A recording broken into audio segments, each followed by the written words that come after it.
Hello, hello, hello. Welcome back to my channel. I thank God Almighty that we're all alive to see this day. Thank God that you're alive, well, I'm alive and well, and you're watching me. And thank God for you that are helping me as well as going through this journey with me. I pray that God will continually bless you and keep you for us. Amen. So thank you again for joining me for today's episode, or shall I say video, simple.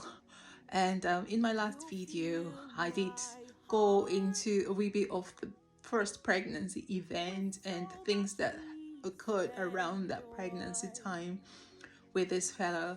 I'm going to pick up on that and also maybe touch a bit on other events that are not related but happen around the same time.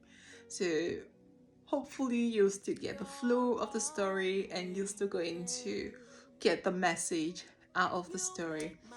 So the last time I talked about after I had the baby, when we were supposed to apply for the he applied for the child benefit without telling me, and then he played dumb. Like when I asked him, like people say you should have got the money, and he was like, oh, I'm going to check. Then so what happened, I'm going to go into the story. I had a friend of mine come to visit me, like our common friend. She came around to visit me just to like congratulate me for the birth of my baby. So while she was there, I had a knock. I heard a knock on the door. I went to the door. There was a post guy, right? So in Austria, in Vienna, they don't speak English. They speak Deutsch. So I answered the door, and at this time, I wasn't good. My language was bad. My Deutsch language was bad. So I answered the door, and he had money in his hand, and he kept telling me what I considered at that time as BS, like trash. Like, what are you talking about? And then eventually he's like, oh, this is your money. And then I was like, what are you talking about? I don't know. What? I had no idea. How dumb was I at that time? So what I did, the even dumber thing that I did, I instead of calling this lady who came to visit me, I went and picked my phone and I called this fellow who, like I said, I'm just going to keep addressing him as this fellow because addressing him as my ex just makes me feel even more angry. So let's just keep it as this fellow. Maybe occasionally I could use ex, but for now I'm just gonna say this fellow. So I called him on the phone and he heard what the guy was saying, and the guy was trying to say, this is your maternity allowance. So he understood what the guy was trying to say, or what the guy was trying to explain to me, but I wasn't getting it. So he understood and he said, he's trying to give you money, take the money and keep the money. And he asked me how much was the money. I said about 550 euros ish, and he said, all right, just take the money and then keep the money. So I took the money, I signed the paper, and then he gave me the paper that explained what the money was for. And I went into the house, and this lady that was visiting, she was like, what was all that? And I told her, this guy was trying to give me money, look what he brought. And she was like, oh, you must be, you are very dumb. That is your maternity allowance. And I'm like, here? And she said, yeah, that's your money. Why is it not being paid into your account? And I said, I don't know, because this fellow filled the form, so I don't know if he missed my account number, because it was an argument for him to get him to fill the form in my name. He wanted to put his name and his account details, so somehow he must have messed that up also. So she was like, no, this is your money, this is the money you've been waiting for. I'm like, oh, I already called him. And she was like, well, you already know that it's your money, that you have to go to them and have them put it in your account. Next time you need to go and rectify what the issue is. So what happened was, out of the excitement, I needed to buy tights for my baby because I was, like I said, first baby, I didn't even know what to buy, so I didn't buy tights. Basically, I still also didn't have money.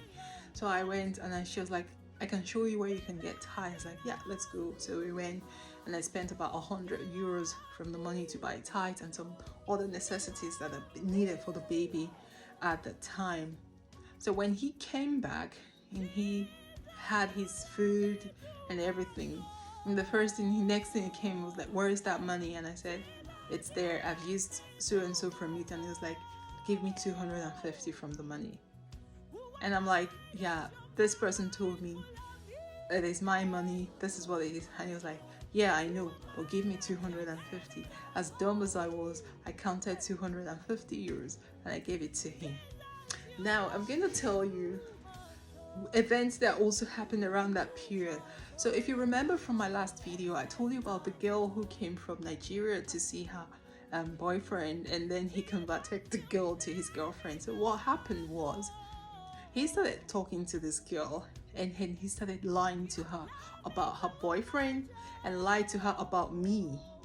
So he lied to the girl that her boyfriend is a guy that sleeps with every woman in Vienna, and that he has 2 women have babies for him, and that he's not even married to any of them, and that he's just constantly sleeping with women. So he really damaged the guy for his girlfriend, because his intention was to take the girl. Or I have no idea, but I think that was his motive, right? And then about me, he lied that he wasn't even married to me. Baby I'm carrying wasn't even his baby. I just trapped him with a pregnancy. He's not even sure he's the father of the baby, and all sorts. And this girl fell for it, so they started having an affair. So once she was going to come from Nigeria, and then I saw their conversation, and then she asked him once, are you growing cold feet, and we can stop now? And he encouraged her to continue, and then he said she was coming, and then she brought some stuff for him. He brought the things home. I was so naive, I just even didn't ask questions. And so he came to me that same period that she came into the country, and he said he's got a job that he has to go for, a night job. And let me just say this, I had my baby on the 9th of April, and this girl came into the country about a month later, beginning of May, or towards the end of May, but it was in May of that year. So he said he has got a job that he has to go to for a week or so, and it's a night job, and so he won't be in the house with me through the night for a couple of days. I'm like, okay, no worries. So he went, and then the next day he was supposed to come home. He didn't come home. And then what did he do? He called me, and he actually said, I quote, his madam has given him more job to do, and that he cannot leave when he was supposed to leave. So he's gonna be staying a bit longer. And this was like a Sunday, if I remember correctly. I was waiting on him because we had to go somewhere together, and he kept me waiting all day in the house, giving me the story of the madam. And the madam happened to be this girl. How naive was I?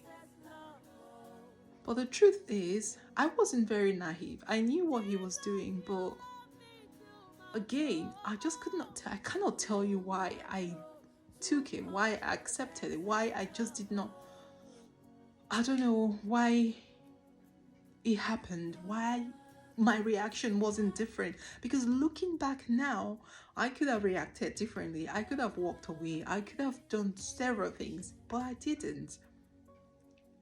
And then what I did was talk to somebody who knows him, like a common friend of ours. But this girl, like I said in my previous video, used to be his girlfriend. So it wasn't helping talking to her, because she was just also going to be on his side. I'm not sure if she was happy that he married someone else instead of her. So yeah, that side. And then it's happened that I found the text message of this girl on his phone, this girl that came from Nigeria, and I wrote to her like, it is my husband that you're having an affair with. And this girl went all out on me.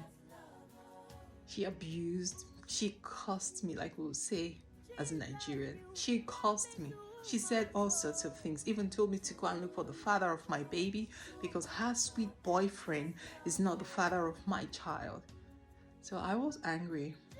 And then I called him, and I said, you told your girlfriend that you're not the father of my baby. So let me quote what he said, and this is going to make you laugh and angry at the same time.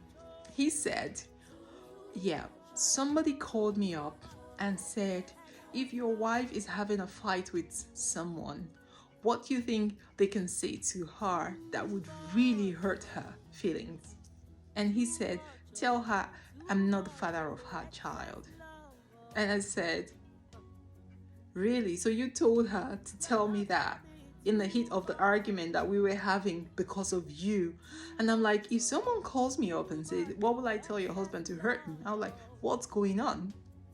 I cannot tell you, all right, I'll try to, calm the situation rather than tell them. And I'm like, you couldn't even see anything else to say but to say that you're not the father of your child? I was like, that is just way, way out of line. And he said all manner of lies, everything that you can even imagine. But at this point, if I look back now, I just keep beating myself up. Why did I fall for it? Why did I fall for it? I would never know why I took this all from him. So that story of the girl went on, and then we left it. I think we left it, but I'm going to come back to that story. I don't know if I should go to it now or maybe later, because something else came up about that girl. I got to learn the truth about the relationship he had with that girl. So when she left, we went on, and then there was this white woman. I talked about her in my last video, right? So he started talking to this lady. I mean, they've been together for a while, but I didn't notice. But then I started noticing that he's talking to her, and then things were beginning to unfold between them, that something is really going on here that I had been so ignorant of. And it happened that I saw a text in his phone from this lady, and she was talking about her being diagnosed with chlamydia. And I'm like, hang on a second, I had chlamydia in my last pregnancy, and now she's got chlamydia. So something is definitely a tie here. So a few months later, let's say 2 months or so after the Nigeria Girl episode, he came home one day, and we were home together, and he got dressed up.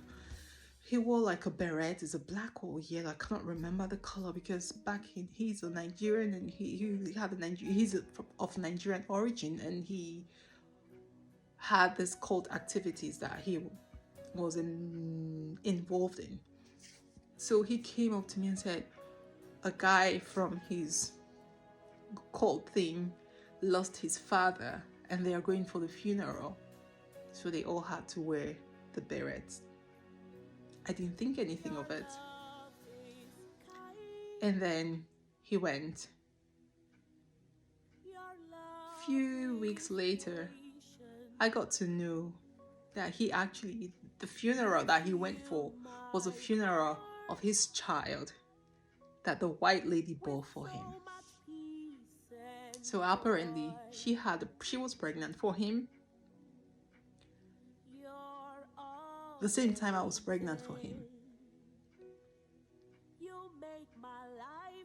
She had the baby, and the baby had complications.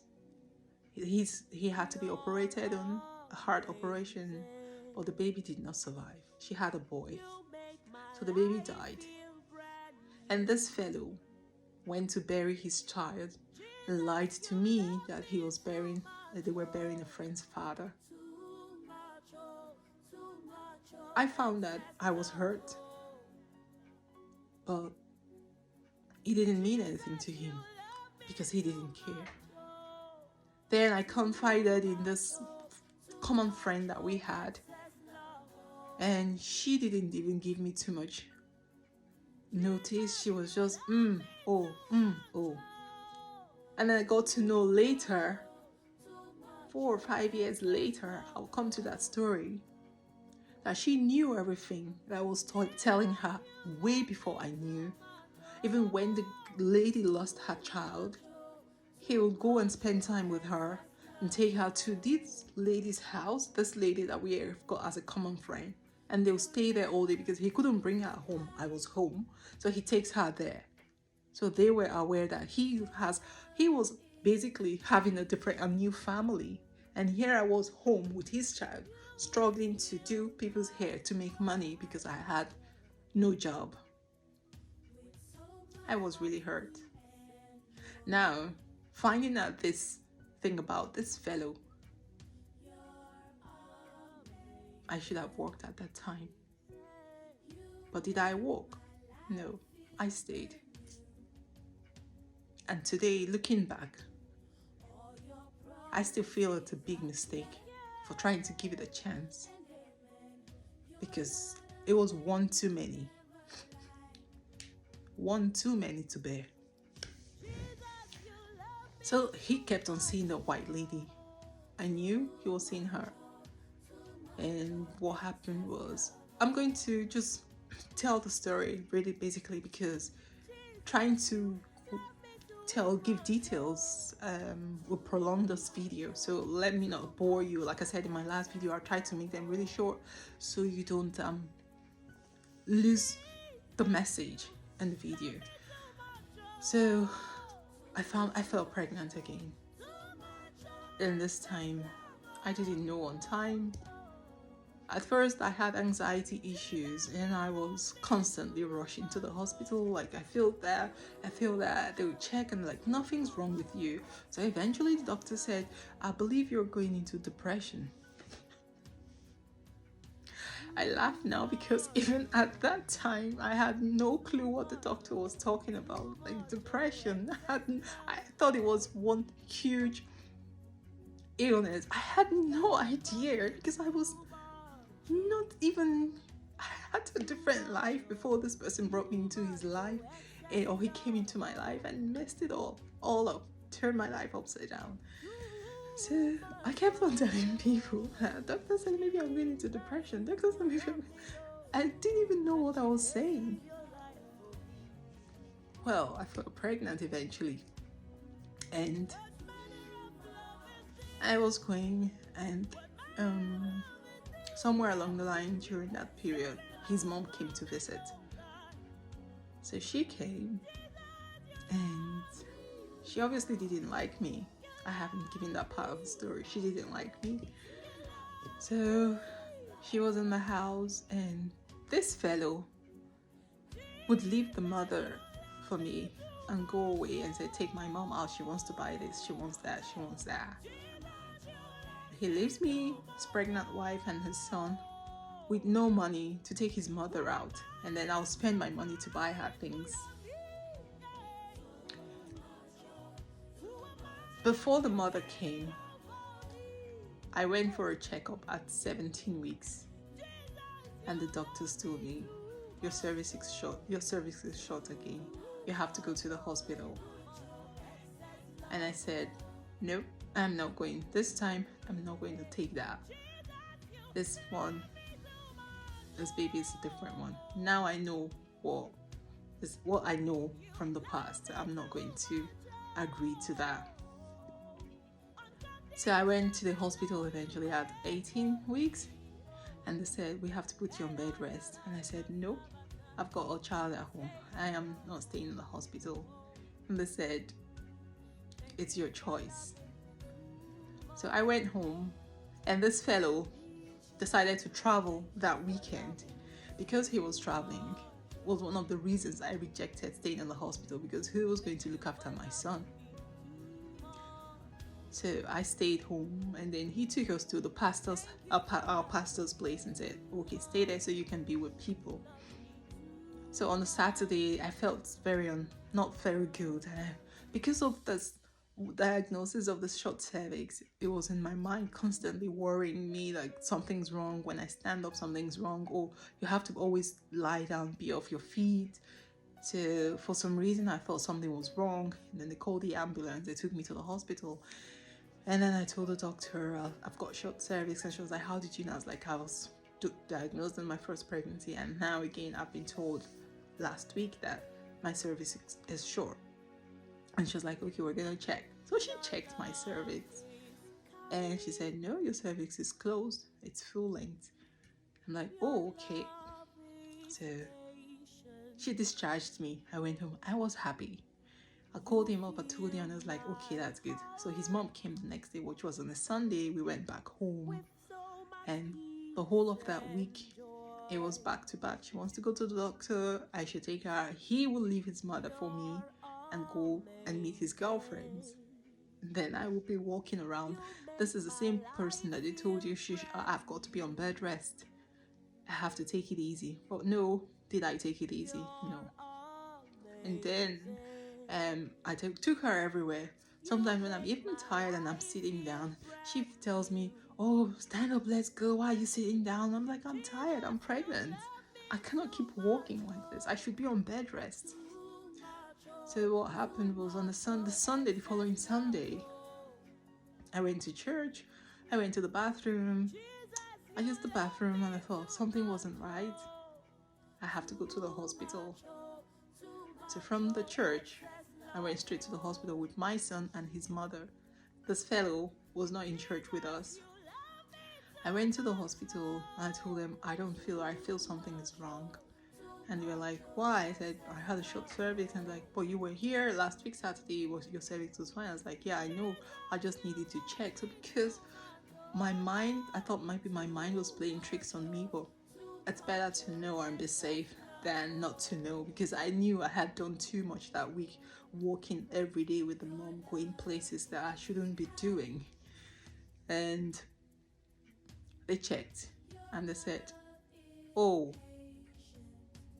your cervix is not only short, the membranes, you've got prolapsed membranes. And I'm like, what does that mean? Like, prolapsed membranes, everything's come down to your cervix. At this stage, we cannot let you go because you're going to lose the baby. We're going to try all we can. It's too late to put a stitch on your cervix. We'll try all we can to keep you and keep the baby. But if we can't, we cannot guarantee you that this baby is going to stay. And this sex is a baby girl. I was devastated. I was broken. I cried. I called this fellow up.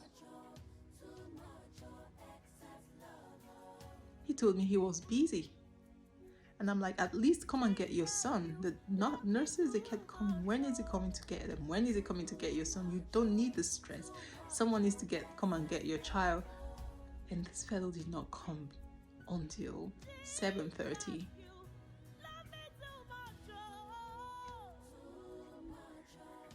This time, they couldn't keep his mom and my son with me because it was past visiting time.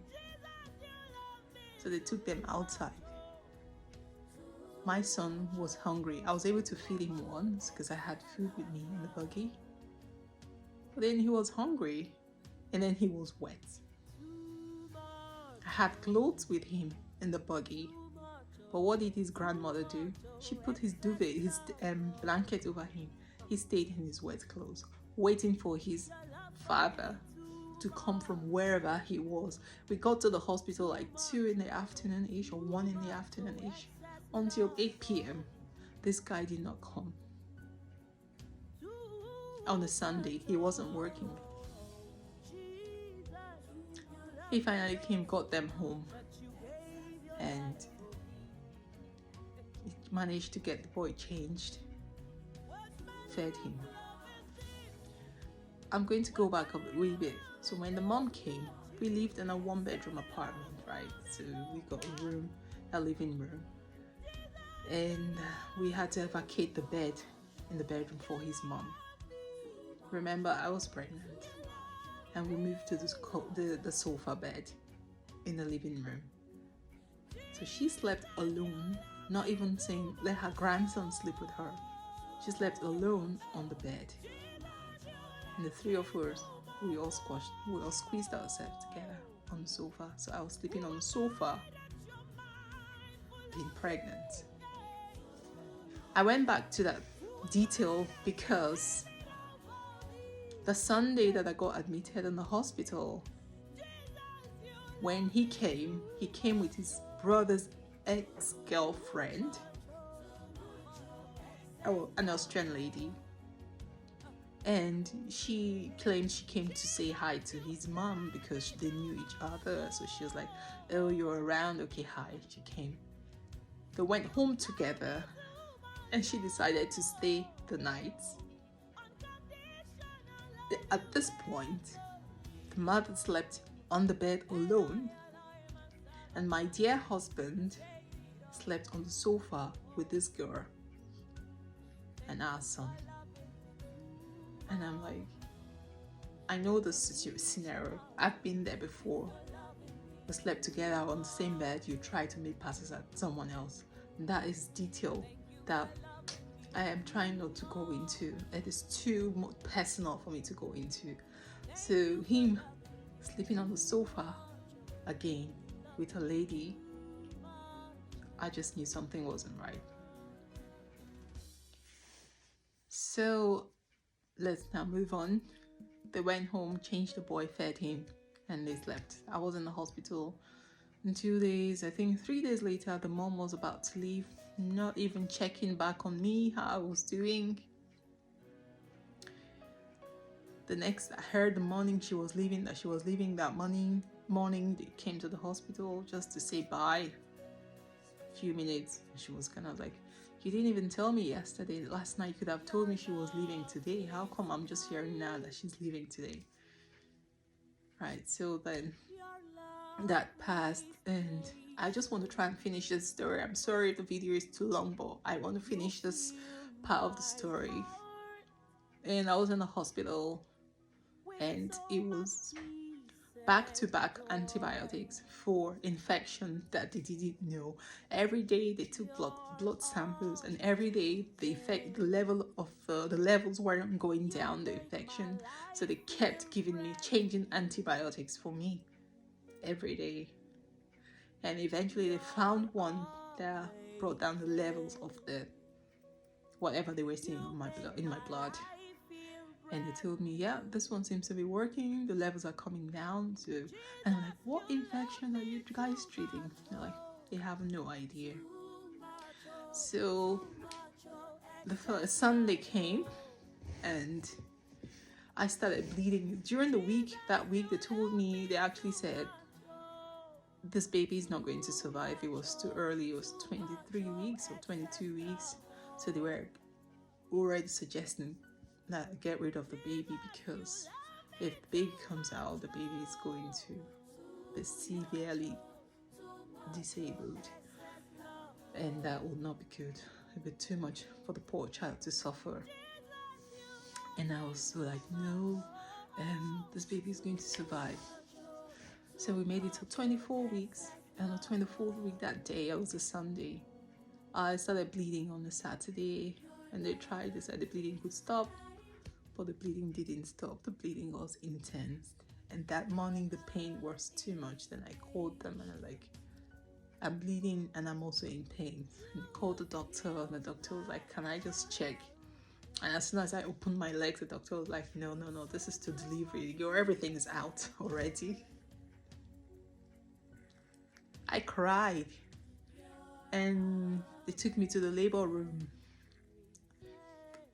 I was there on my own and with one midwife, and they were monitoring the baby's heartbeat, and they tried to see if they could save the baby. I was just there on my own. I called him, gave me one silly excuse or the other, and I called a friend of mine. Till this day, this friend of mine is a friend. I believe she's going to be watching this video. I called her up and I said, where are you? She said, oh, we just finished church. I was like, please, can you come?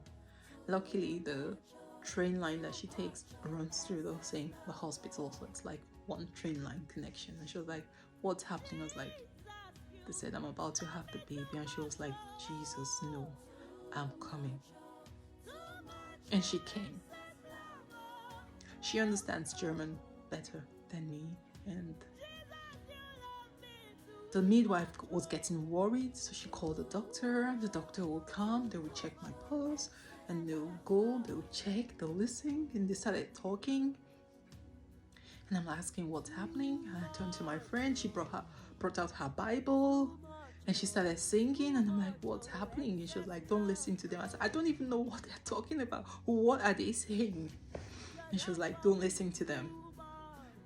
And the next thing I knew, she went out. They said they were going to, something wasn't right. The baby wasn't coming down anymore. The bleeding was getting worse. My heart rate was dropping. Baby's heart rate was dropping. And the next thing I knew was the doctor just said, this is just operation, straight operation. And before he even finished saying the words, like 10 doctors and midwife nurses, they raced into the room. I can't even tell you what happened. And the next thing what I knew was they ripped the hospital gown I had on, ripped it with scissors. They were fixing catheter, they were fixing a needle. I'm like, what's going on? And they were like, don't worry. And what's going on? That was it. I was gone, general anesthesia.